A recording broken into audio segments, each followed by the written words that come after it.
industry, and how does it impact steelmaking? Sure. First of all, thank you for the invitation. I'm glad to be here. So, iron is one of the key essential elements on our planet. Steel is 98% iron, so it's a very important element of steel.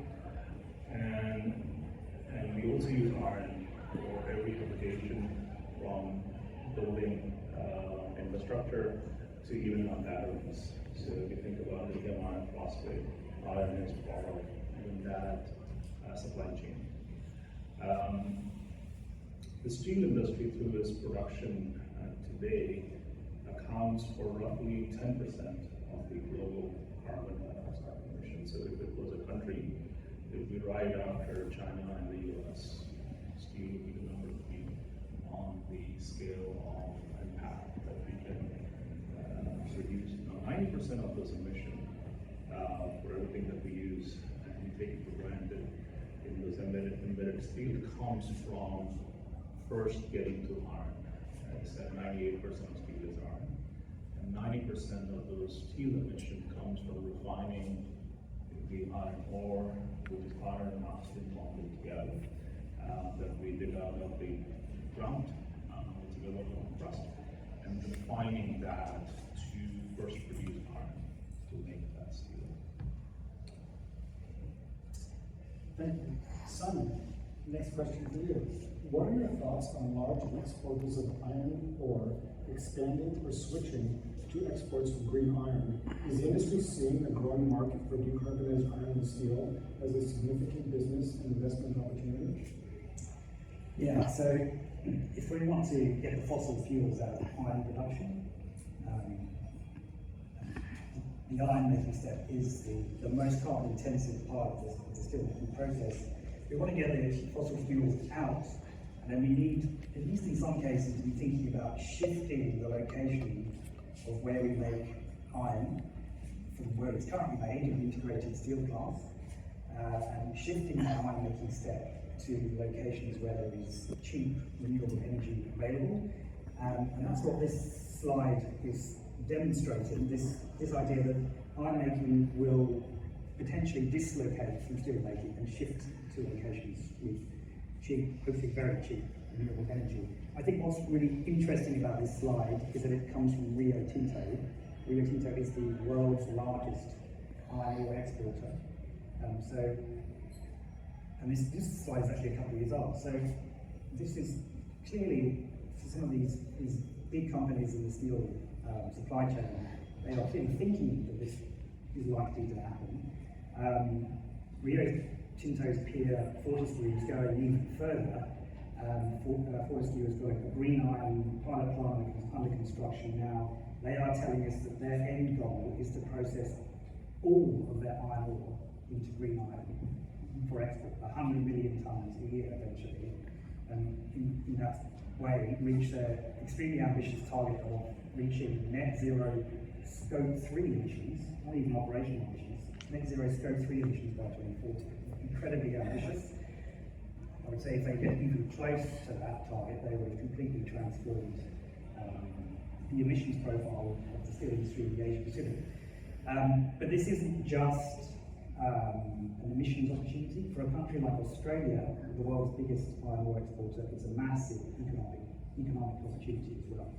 So Australia's exports are currently about 70 or 80, iron ore exports are 70 to 80 billion dollars a year. So that's expected to fall because China's iron ore demand is going to fall as the steel production falls. But it's been calculated by a very well-respected think tank in Australia that if Australia switches from exporting iron ore to exporting green iron, that's a trade worth $250 billion a year. So a quadrupling of the value of Australia's exports. So it's a massive economic opportunity as well. Sounds like it indeed. Jane Kim, do you think it is the best time to invest in the heavy industry? Absolutely. First of all, I'm very glad to hear this discussion about industry sectors decarbonization. I mean, industry as a whole occupies 30% from the global total emission, but industry sector receives relatively weak attention from climate So it is really time to accelerate the decarbonization efforts in industry. We need more actions, attention, focus to the industry sector. Having said that, huge opportunities are in front of us, but at the same time, challenges are in front of us as well. Unfortunately, still, many developing countries, including China, India, they believe economic prosperity is the first priority, and they believe they believe the industry sector growth is essential. Therefore, it is projected that the emission from the industry sector will increase significantly. Therefore, if we do not take action right now, it is extremely difficult to meet the target of 1.5 of the Paris Agreement. Therefore, the action must be taken at this moment, and the investment must be taken must be made at this moment. I mean, the Global Industrial is a philanthropy organization exclusively focusing on accelerating decarbonization in heavy industries like steel, cement, concrete, and chemicals. And this is the expression of philanthropy's commitment to pay more attention to the industry sector. And I strongly believe that this commitment is going to bring the commitment from other sides, from governments, from corporations, from investors, from technology developers. All stakeholders must do it together. Thank you. I'd like to follow up on that because you mentioned the imperative of needing nationally determined contributions through decarbonizing heavy industry. What are you seeing and hearing from the government and private sectors in planning for those investments in capital expenditures? First of all, let me tell you in this way. So the companies, corporations, they are the players for industry sector. So steel companies, cement concrete companies, chemical companies, they must take actions to reduce the greenhouse gas emission. However, they need very, very clear signal from two players. Number one, governments. Number two, market.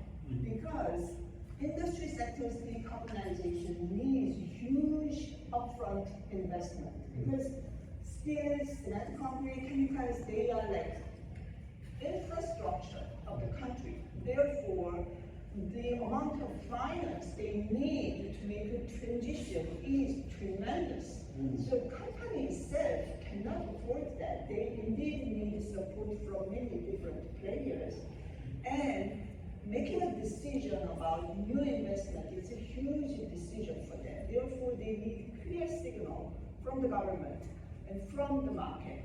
The very, very best way for the government to give a signal is through the nationally determined contribution. So at the government NDC, if there is a clear target about industry sector's decarbonization, that directly gives the signal to the private sector where they are going to invest. So in that sense, actually, now many countries are developing their 2035 NDCs, and also some countries, they already announced their very ambitious 2035 NDC. And those NDCs must have very, very clear narratives about industry sector if the countries have heavy industry sector. And some of those NDCs are being announced this week. Yes. Fascinating. Yeah. So moving back to Sandeep, Sandeep, with potentially large placements of capital to implement new technologies to serve a growing market for green iron and steel at scale, what finance models help build investor confidence in technology and financial performance, and build the innovation partnership between investors and industry? Sure. So you're asking really the toughest question. Anybody to answer, and I wish I had a crystal ball to share with you all. No, I mean, on a serious note, look, I think, we're living in a world where capital is constrained with interest rates that we have. We have massive uncertainty on the policy side that is unclear. I would say if we just knew what the rules of the game were, we can actually work with that as well.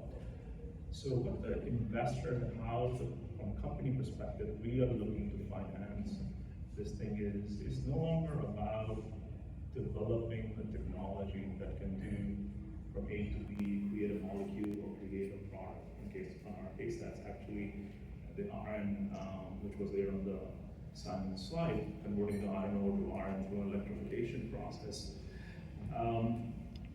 But really understanding what those unit economics are, okay? Really understanding where the risks are that you understand, and how do you de-risk to give the investor the confidence that you have full understanding of unit economics of what you are trying to do. Once you sort of have that piece of the puzzle in your hand, the next barrier or next sort of pillar that you have to really build is around getting that product or the molecule contracted to bring revenue. And the name of the game is that back in 2020, 2021, we could go and finance this based on, believe me, these are the optics and this is what the revenue is and the potential of the revenue is, and there's massive error bars and any of those things. These are contracted, bankable revenues that are take or pay agreements. And that is no longer a basis of, yeah, I have 3 months of it contracted. You gotta go sell your factory before you build the factory 7 years out, 60 to 70% of the factory. So that becomes the next further piece.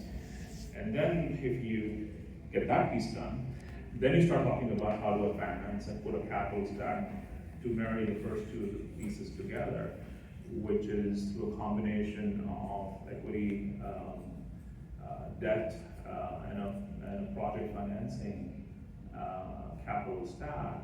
And all you're trying to do is every step of the way, you're trying to address the financial viability of that business and build that off front, in a way.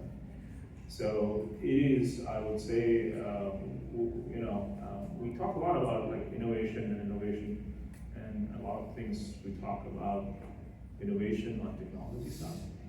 But where we're living in the world right now is there is an equal amount of innovation needed on the operational and the business side to build this business.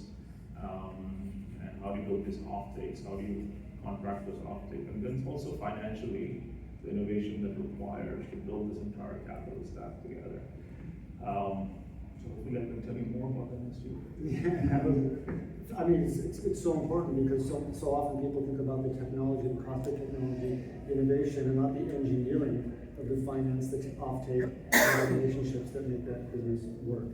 So as we think about uncertainty, and teeing off a little bit what Sandeep said, Simon, what are the existing pathways to green transition for steel and some of the risks associated with it? So I'm going to sound fairly optimistic, but why not? Steel is often termed as a hard to abate sector. It's not a phrase I'm a huge fan of, because I think that the incumbent steelmakers often hide behind that phrase and say, don't expect too much from us. We're, unlike some of the truly hard to abate sectors, we are quite lucky to some extent in that we have multiple pathways, technology pathways that is, to decarbonise steel. I've touched on green iron a little bit already, so I won't dwell on that. In terms of the risks, I guess the key risk for the green iron pathway, currently that pathway is dependent on the availability of competitive green hydrogen. That's a risk because development of green hydrogen is clearly slowed globally. So there's a risk there. That's where direct electrification comes in, of the type that Electra is pioneering, along with others. So that's another pathway. I guess the risk there is that we don't know exactly when those new technologies will be commercialised, and ideally we don't want to wait to start the decarbonisation of steel, get on with it straight away, given the state of the planet. But let's not forget maybe a less glamorous pathway based on existing technology, and that's scrap steel recycling. That's done all over the world. It's mature technology. It's much lower emissions because it skips the iron making step. In this country, for instance, in the US, 70% of all steel is made from recycling steel. So the potential is there. We will see more recycling. The risk on the scrap steel recycling is that it can be a bit of a zero-sum game. Scrap is a traded commodity. So if one country stops exporting scrap in order to use it domestically to decarbonise their steel sector, someone else is missing out. But the real potential for more scrap steel recycling is in China. There's going to be an awful lot more scrap available in China over the coming decades. China makes around half of the world's steel, so it's half of the world's emissions. I think China's steel industry alone is probably about 5% of total global emissions. The good news from China is that its steel production peaked back in 2020, which means its emissions peaked back in 2020, 10 years earlier than targeted. You don't hear that talked about very often, but that's the good news coming from China. Their steel sector peaked its emissions 10 years earlier than they were targeted. And then going forward, the next phase of China's steel decarbonisation, I think, can involve an awful lot more scrap steel recycling over the next couple of decades. So we're not dependent on one pathway. One of those pathways will not do it all for us, but we have those multiple pathways. And I think maybe in the next few years we need to start thinking about retiring this phrase, hard to abate, certainly when it comes to steel. I think it's when we think about how much technology innovation is going around the globe, hard to abate, maybe we'll put that in a closet and think about kind of the next opportunity space. Simon, can I sort of build on that question? Yeah, please. I think, Simon, I mean, and to on this point around this thing, the reason I would say it is hard to abate is, I think what you're forgetting about is that we are dealing with a commodity that is lowest in the total value. So we should not forget about that. Copper, zinc, lead, lithium, these are like 10, 20 times larger dollars per unit material that you're thinking about. So any transformation you're going to do, you're up against that, okay?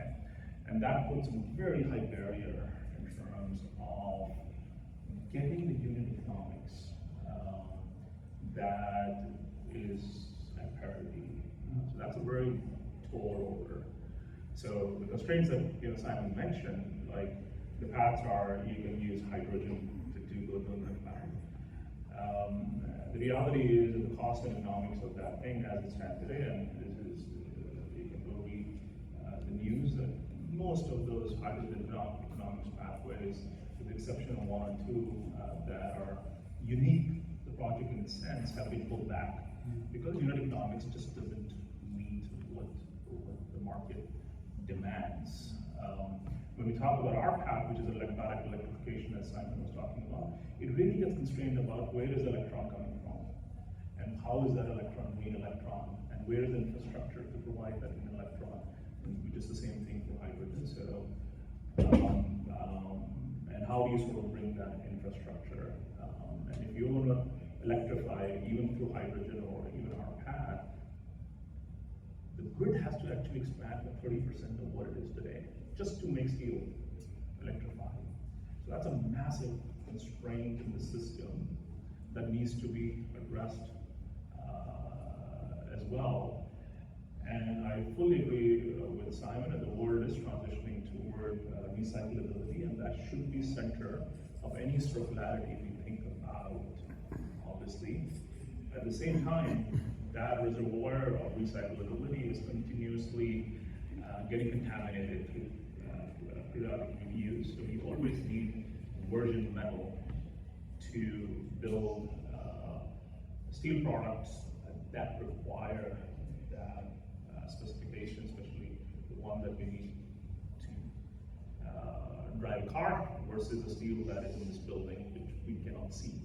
So it has different requirements than what when we drive a car. And that's a very light grade of steel that requires that version.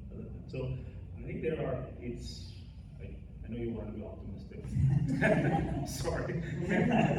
I want to be realistic here. We have another optimist on your right hand side. You're surrounded by optimists, perhaps, Sandy. I wanted to turn to Jenny Kim for just a moment and ask, kind of teeing off of what Sandy just shared, who are the crucial links or stakeholders in the steel value chain, and what are the biggest opportunities to engage them in scaling the green steel value chain, perhaps reflecting on what Sandy just mentioned? Yes, first of all, I agree with Simon about having multiple pathways in decarbonizing steel sector from technology perspective. So we have technology available, and the real issue is why we cannot scale up and speed up leveraging those technologies, because particularly steel industry has multiple key stakeholders. Steel is, in many countries, it is a kind of national pride industry. So it's a backbone of economic growth. So government policy is crucial to the steel industry's transition and transformation. Therefore, government, politicians, they are one of the stakeholders, key stakeholders in transitioning steel sector. And also investors, because transitioning steel sector, as I mentioned, it needs huge amount of money upfront. So who is going to take the risk, actually? Commercial banks, they will not take such a big risk. So public money, government or multinational development banks, so kind of public money must lead in investing in de-risking as well. And also we indeed need a very strong signal from the market. I mean, okay, green steel, all the green steel is available, but if there is no buyer, why steel company has to produce green steel?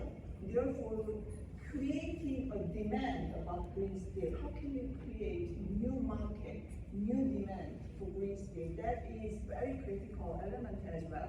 In that sense, other industries which use a lot of steels, for example, auto industry, can play a role in creating new demand.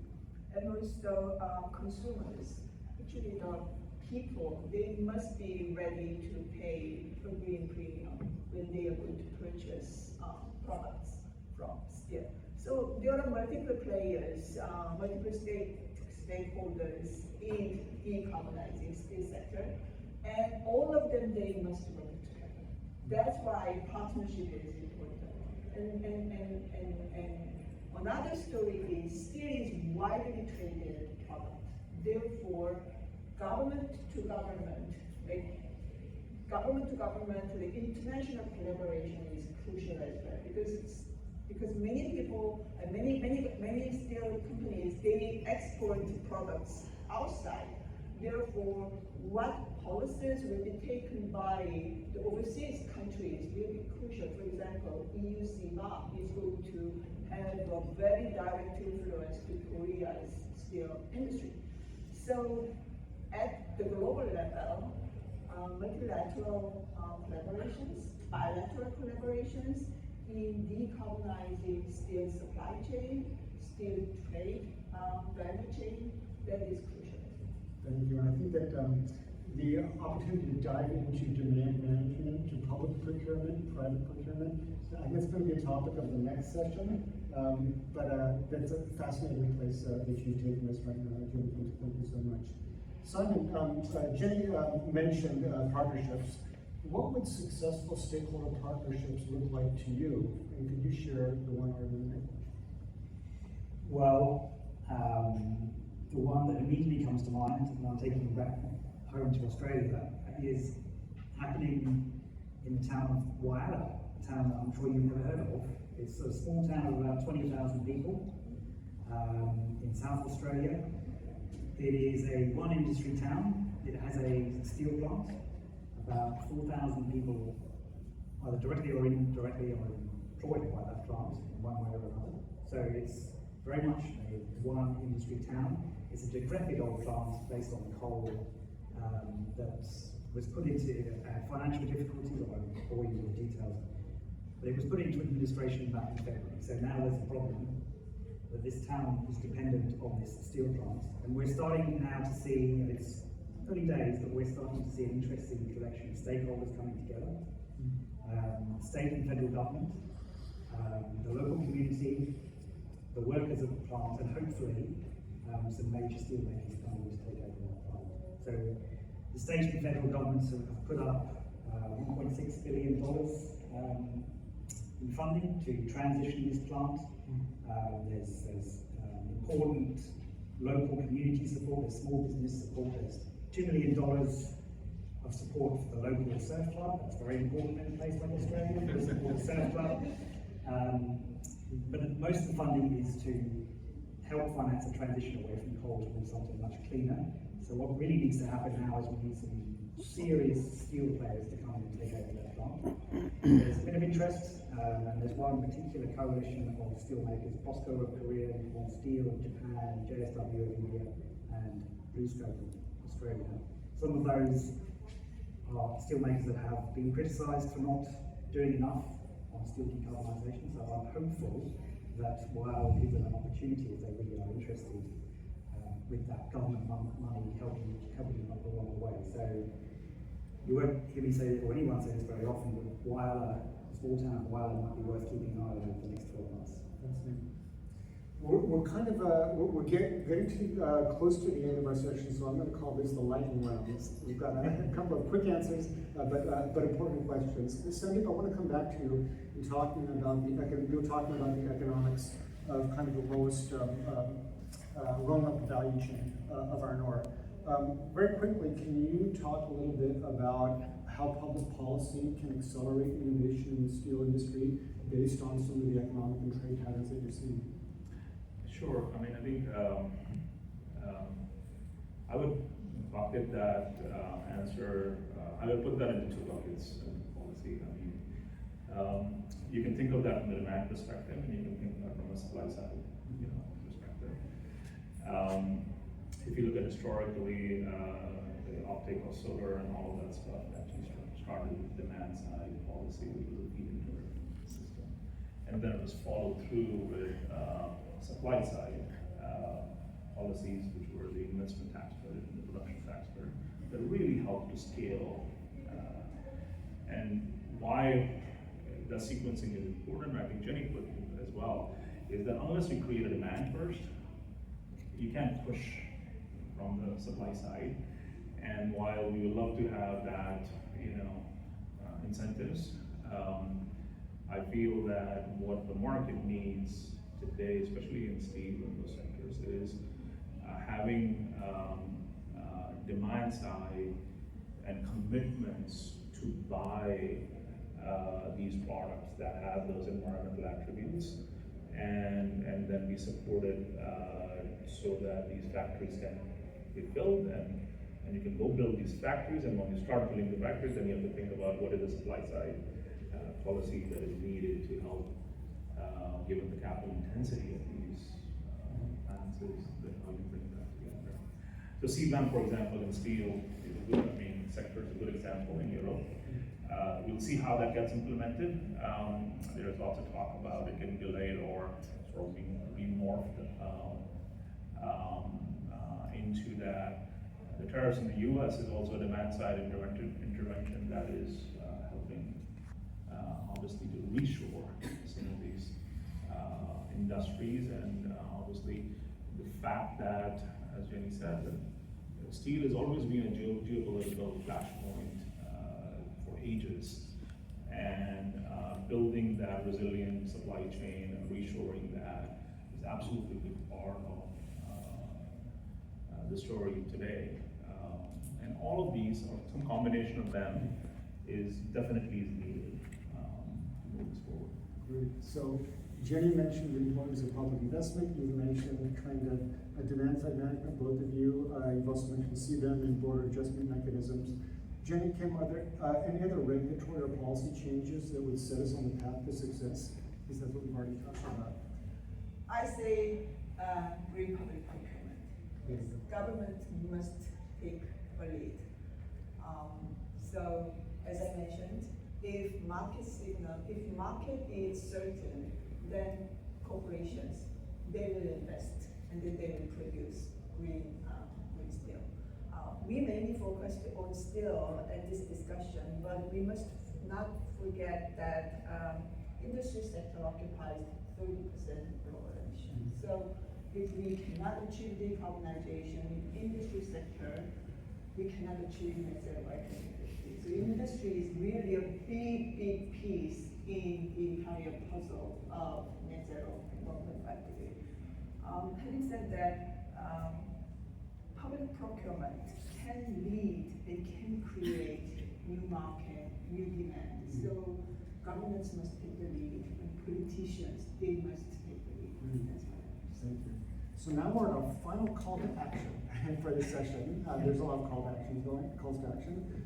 I'm going to start with you, Simon, and we've got about 30 seconds each, so this is going to be, like I said, the lightning round.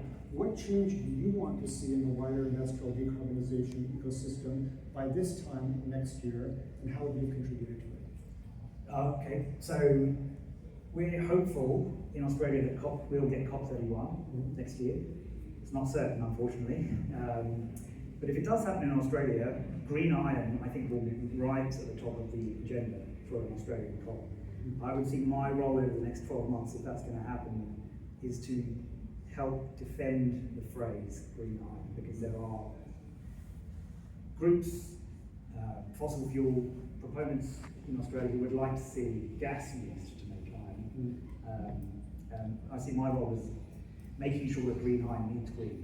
Excellent, thank you. Sandy, what change do you want to see in the wider industrial decarbonization ecosystem by this time next year, and how would you have contributed to it? Sure, I think from our perspective, it is really around demand regulation, okay? Because I think we have the technology, we are scaling it as fast as we can to a demonstration scale and beyond.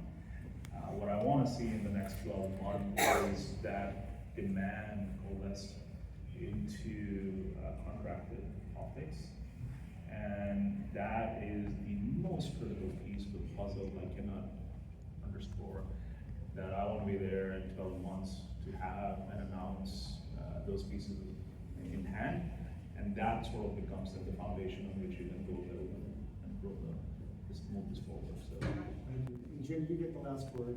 What do you hope to see by this time next year, and what would you be doing to help facilitate that? I really want to see that major steel companies will announce to phase out blast furnace by 2030. Yes, before 2030. So no more coal-based blast furnace, and then announcement to make a transition. Wonderful. Thank you so much for the time. Quick question. Yes. There was a steel plant going up in California that was going to be completely renewable. Do you know, and does anybody know about that? In California? Yeah. No, not in California. You don't know? I don't know if it went through or not. Sure, but can we? We're done? Yeah, Thank you, let's- Jenny. Thank you, Sandy. Thank you, Simon. Thank you.